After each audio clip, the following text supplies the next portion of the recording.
a lovely chilly winter's morning, about 5 degrees Celsius, and the bus has been sitting for about 2 months in the same spot. So every so often, usually every month, we like to just get the wheels turning to make sure it's still in good working order. So this morning we're going to fire her up and take her for a spin around the compound just to keep those wheels turning.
A number of times around the yard and slightly warmed up, but it's never going to be halfway because we need to be out on the road for that. But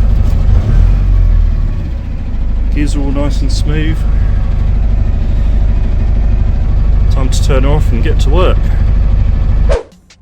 First job today is going to be cleaning off all these bits of panelling in the cab area and then refitting them. They were taken off so we can just investigate a few areas, but now it's time to put them all back on, so off to work.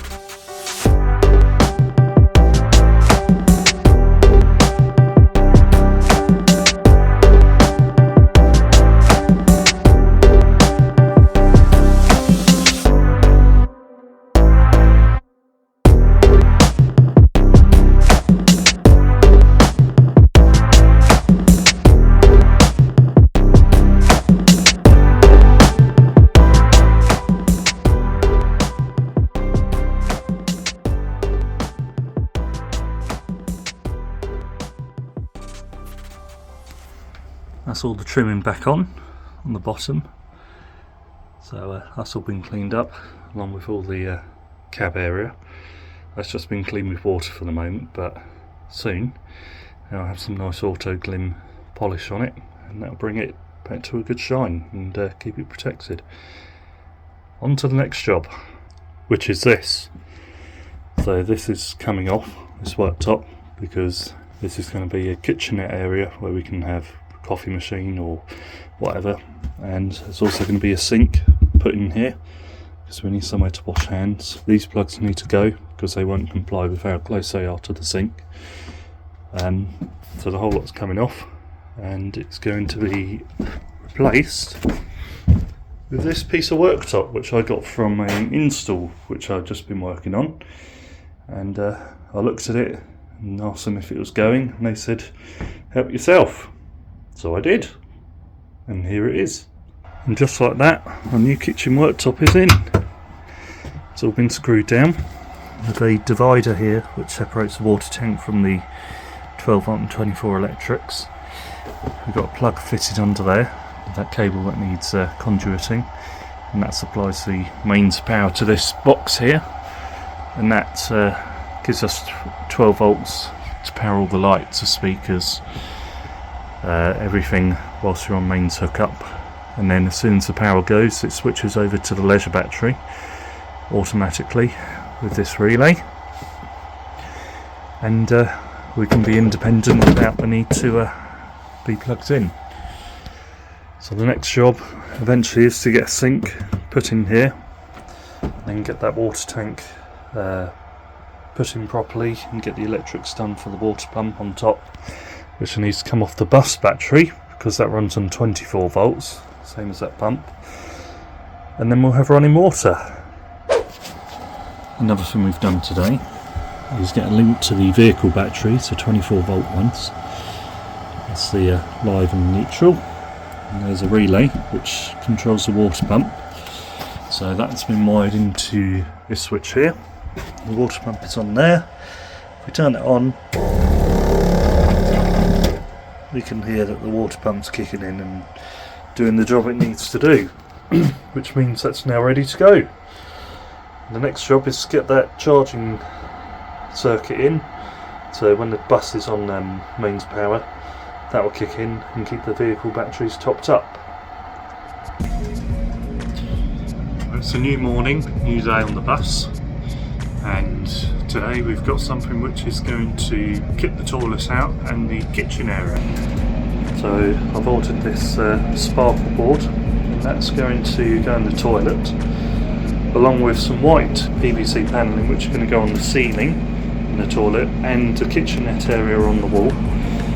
Over there we've got some grab adhesive and some cork which is going to tidy it up and stick it to the wall. And all this wood came from my dad's loft, so I'll try and recycle some wood where I can to save us some money. It's good wood and it's going to make some good framework.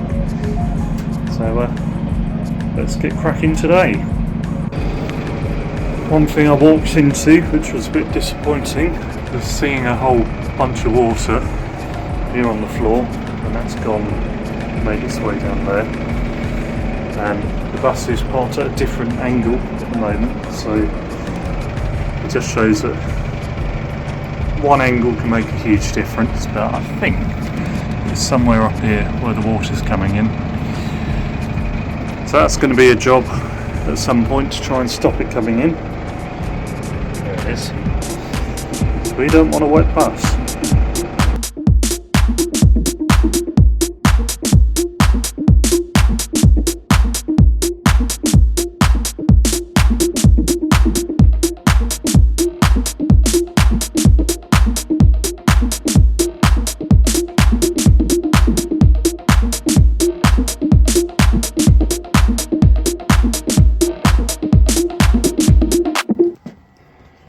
This is a somewhat completed toilet, apart from some caulking that I need to do down the edges just to hide any joins. But this purple sparkle board is meant to be a homage to the current colour of the bus, which will be changed when the exterior works start, but it's just a reminder of what colour the bus was in a strange way in the toilet.